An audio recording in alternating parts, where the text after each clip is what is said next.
So a client recently sent me an article that proposed a 40% decrease in Social Security benefits for high income earners and folks that have a lot saved for retirement. So you're going to want to listen into today's show to get the real details of this. Okay, Scott, that was a little clickbaity. I gotta be fair to you, my friend, as we jump right in here. 40% slash for high earners in Social Security. You're trying to catch our attention here, aren't you? It certainly did for your client. It did because they put that in the subject line. I'm like, what is this? And they put the link to it, and yeah, we encourage our clients that, hey, you're gonna read things, and if your radar goes off, if you're uncertain about things, send it to us. Yeah. We'll have a conversation about it. Yeah, because absolutely. a lot of things is making sure you've got the right filter. And so when this got sent over, there's some interesting points, but you definitely, if we dig into this, it goes back to, I know you and I did a podcast way back. This has been years ago, and we talked about the difference between financial marketing and financial research. Yes. And so financial marketing would be something like, I hate annuities, and so should you. Mm-hmm. I remember that headline specifically breaking that. That is, and that's still going on. That's financial marketing. Mm-hmm. Okay. So this concept of slashing benefits, now this is a real proposal put out by a think tank, and they're challenging the idea that if they're going to make adjustments to Social Security, they're going to do this blanket adjustment and just crank everybody's down. What this proposal is stating is that no, we need to sock it to wealthy people. Okay. And so that's really the flavor of the Biggs Shapiro proposal is, hey, go after the wealthy people, cut their benefits. They don't really need them. And if you do that, then everyone else will get a lower decrease. Yeah. And so now, granted, they make a point that those things are true, that if you've been a high income earner and if you've been a good saver, that maybe Social Security isn't a big of a deal, or that big of a percentage of your nest egg. But it's also true that they paid in a large percentage of their income year after year into the system. Yeah. And so, and this really, I think the reason they put this proposal out, especially this came around election time, is that it is easy to make people with high income or a lot of resources the target. But even doing this, slashing the 40%, that's not going to balance everything out. Because the 2033 estimate of when the trust fund runs out, that's what shows up on the Social Security statement. That's what, politicians, bat that idea around. Yes. And it's an actuarial problem.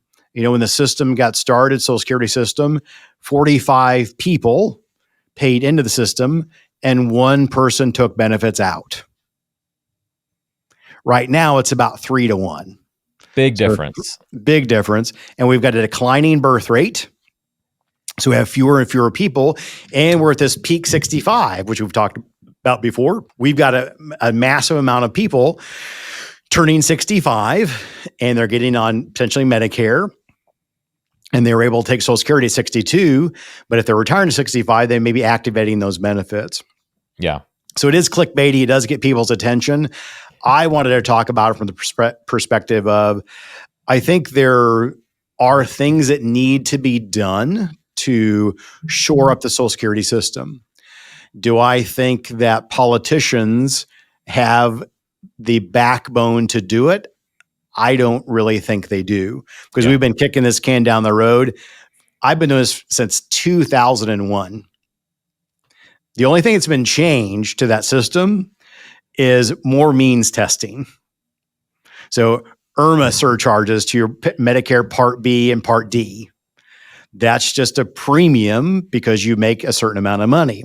So I do think that we'll see adjustments like more means testing, maybe allowing more income to be subject to FICA taxation to go into the Social Security calculation. It is definitely a possibility. Will we delay the ages, push those out? That's definitely something that could be done.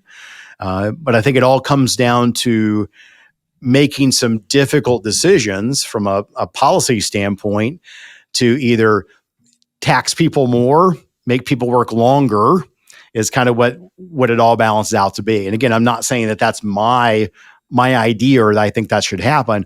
I'm just saying that's what gets tossed around as solutions. And so they're going to have to make some changes. They're going to have to do it quickly.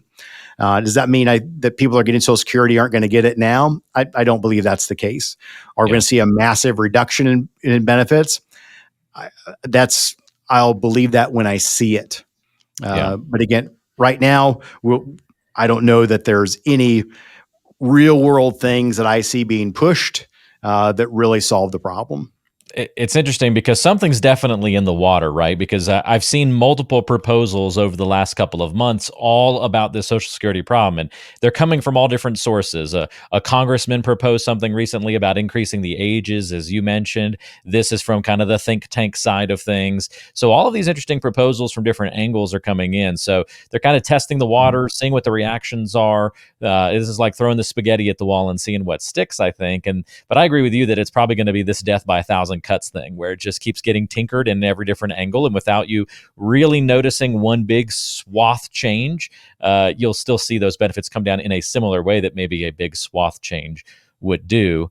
I think the bigger question, since we can't really pinpoint exactly what that's going to look like, Scott, though, is just with all of these different proposals, no matter which one comes out, how does this impact financial planning for folks approaching retirement? Well, I would say one of the big questions we get from people is that, hey, is my benefit going to be there? Am I actually going to get my Social Security benefit? Can I even count on it? Can I even count on it? I think the answer is yes, at this point. And where we've got to watch out for is if we do start to see traction in this, that they do really are going to make changes, that may change some of the recommendations we've had. So give you an example, if we've got a married couple, that there is a large age difference between the husband and wife. I'll say the husband is 10 years older than the wife. In some situations, we'll have the husband delay the Social Security until age 70, because that leaves the largest survivor benefit for the spouse in case something happens. All right. Or some people say, hey, we want to delay both of our benefits till as long as we can, because we're going to work until 65. We'll spend our own money down in retirement, but we want the biggest guaranteed benefits we can. Well, if you're at 60 now, and the next couple of years they start saying, hey, we're going to make these changes, the proposal they're talking about here really punishes people that were delaying for a long period of time, trying to get the largest benefit, because that would be the biggest cut. And again, most of the time you're going to grandfather people in and phase things in and not making an abrupt change.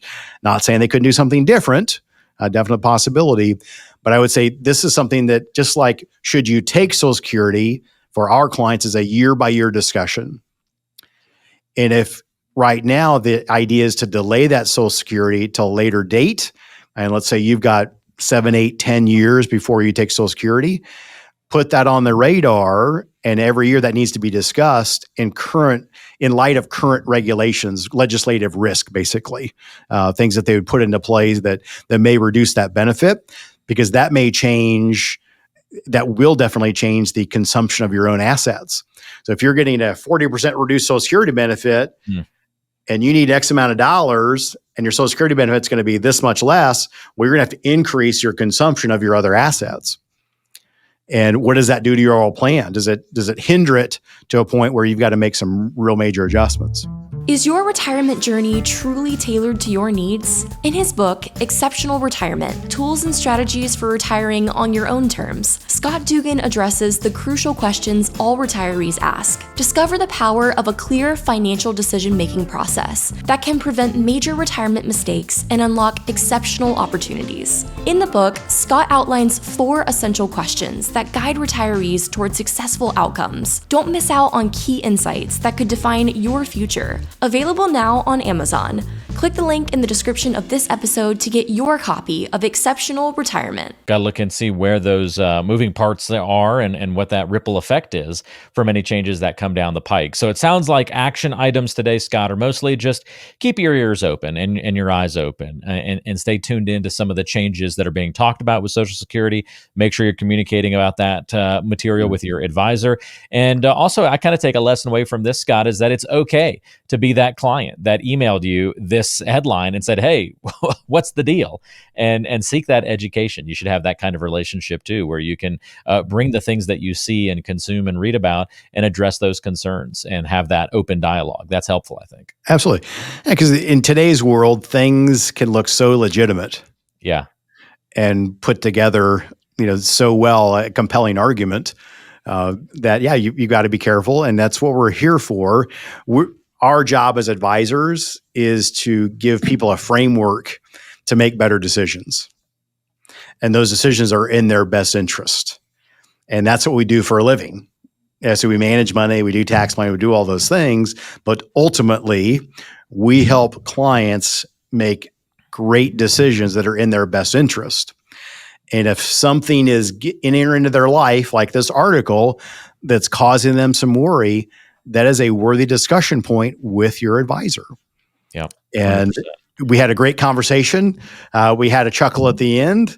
And I said, hey, if this is going to come to fruition, you're going to know about it from us because we're going to get alerted and we're going to make plans. But until then, enjoy the holidays, relax, and let us worry about the details if those come down the pike. That's awesome. Yep. Great advice for anybody these days. That's for sure.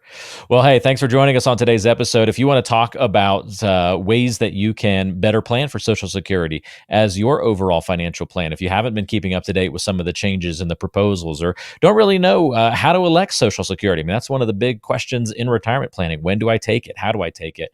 That's going to be something that Scott and his team at Elevated Retirement Group walk you through in any type of financial plan. So if you'd like the easy way to schedule a review of your financial situation, you can do that by going to listentoscott.com. We've also got a link in the description of today's show where you can access Scott's calendar link and book that time to visit. And you can call 913-393-4724 as well.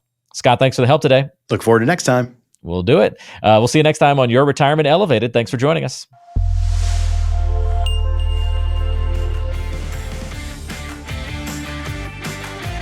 Are you on the path to retirement but feel uncertain about your direction? Don't let myths and misconceptions cloud your journey. Before stepping into a lengthy retirement, gain clarity and confidence with a complimentary financial review. Schedule a conversation with Scott Dugan. It's completely free. Just click the link in the description below or call us at 913-393-4724. Let's start a conversation about what's most important to you as you plan for a successful retirement. This video has been prepared for educational and marketing purposes only. The information in this video is general in nature, does not constitute personalized investment advice, and does not provide a complete analysis of the subjects discussed.